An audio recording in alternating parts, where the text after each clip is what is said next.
Welcome to the Savage Lounge, your host Savage Vandross. I'm here once again, Red Cup Jesus in the building. There's a lot going on today. Ultimate Madness 3, 100K on the line. But it wasn't 100K worth of bars out here. A lot of people dropped the ball. A lot of people got exposed. Some things I expected, some things I didn't. Let's chop it up. First up, Drugs versus Yoshi. Coming in this joint, I had Yoshi. I said, Yoshi gonna clean this nigga up. I was wrong. First of all, not only did she not clean him up, he got her all the way up out of here. Like that was a body. That was a body. You ain't have to write down bars. You ain't have to do nothing. Yo, if that was what you was gonna come with Yoshi, you should have called Cocaine Quantum. Cause that shit was not it. This is how you write on your own? Get help.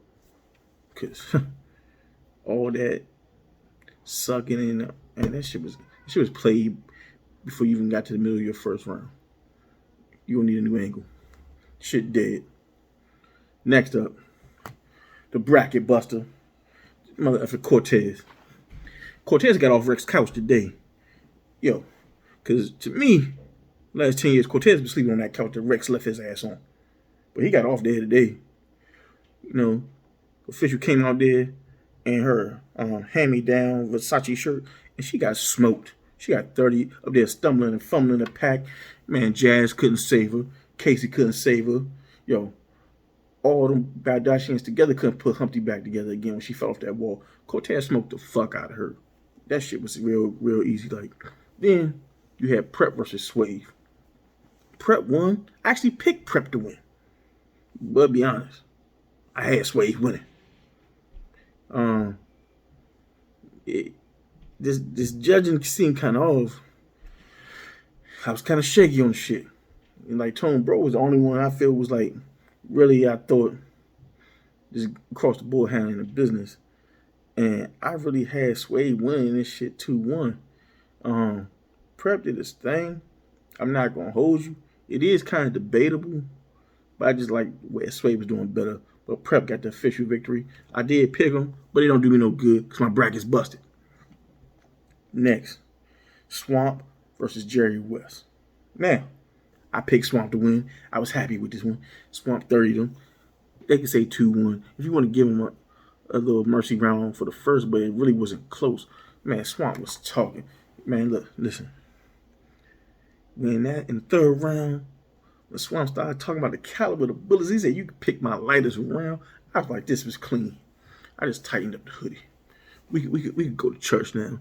Jerry was already stumbling and fumbling through his second and third, so he made it even easier on the judges. I said, yo. But then we get to the judging. And Freeway says he thought the third was a tie. And I said, if you don't get this nigga out of here, I said, oh, we about to have another disaster invitational moment. He said, a tie? A tie? After that, Freeway ain't picked early again. Freeway was like the last one to pick after that, so he just piggyback off everybody else. That shit was the worst. I was like, nah, we not doing this. We not doing this at all.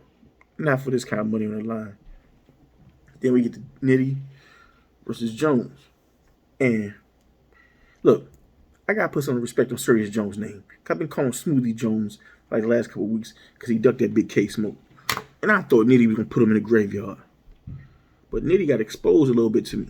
And I'm seeing things a little differently when it comes to Nitty.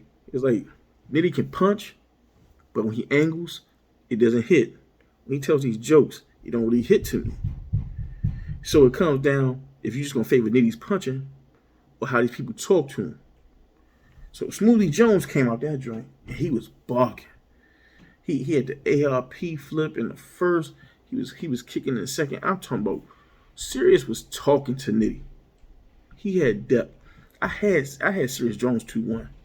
Even though the fans and the judges picked Nitty, except for Tone Bro, who me and you, partner, me and you. Cause I definitely had Serious winning. And Nitty just stick to the punching. Because trying to do all the other shit, man, I'm just gonna sip and pass. Then we get to Gichi versus Riggs. And everybody had rigs of this dark horse. Not me.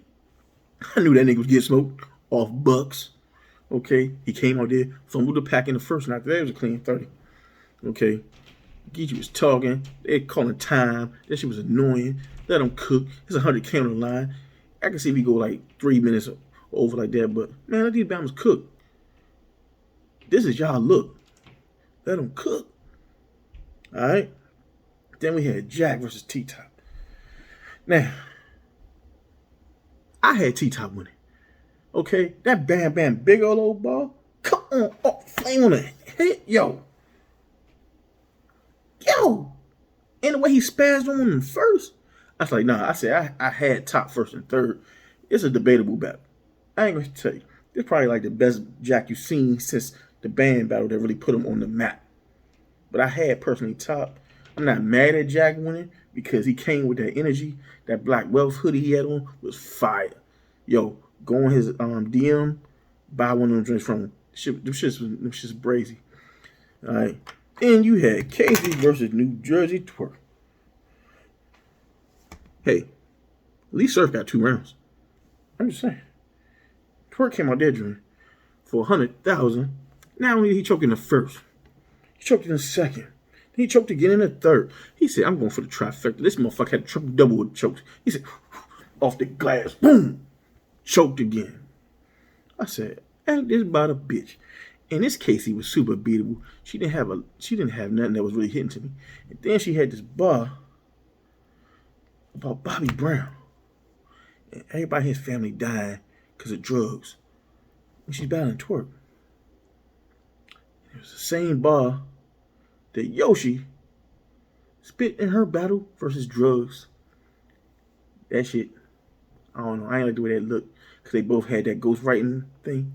Now, it's possible because, you know, you're using drugs in a scheme against Twerk because they was in the Goonies together.